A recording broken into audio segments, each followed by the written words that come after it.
நான் doctor நம்மாழ்வாரோட student Namakkal Balamurthy பேசுகிறேன். இங்கே இந்த லிட்டில் ஊட்டி அப்படிங்கிற ஒரு ஃபாரஸ்ட்டுக்கு மினி ஃபாரஸ்ட்டுக்கு வந்தது எனக்கு ரொம்ப சந்தோஷமாக இருக்குது. தனி மனிதர்களால் உருவாக்கப்படுகிற காடு ரொம்ப முக்கியத்துவம் வாய்ந்தது. ஏன் அப்படின்னா இப்போ காட்டை எல்லாம் வேக வேகமாக அழிச்சிட்ருக்காங்க. எந்த சூழ்நிலையில் ஒருத்தர் காடை உருவாக்கியிருக்காரு அப்படின்னா அது ரொம்ப ஒரு அற்புதமான ஒரு விஷயம். ஏன்னா இந்த மாதிரி இந்தியாவில் நிறைய பேர் நிறைய இடத்துல பண்ணிகிட்ருக்காங்க. ஜாதவ் பியாங்கிறவர் அஸ்ஸாமில் 200 ஹெக்டர்ஸ் காடுகளை உருவாக்கியிருக்கார். ரொம்ப கடினமான வேலை.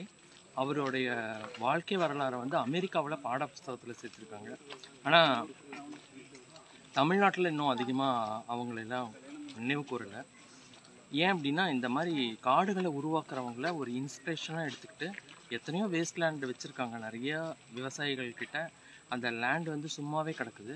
அதுலாம் காடுகளை வளர்க்கலை அப்படின்னா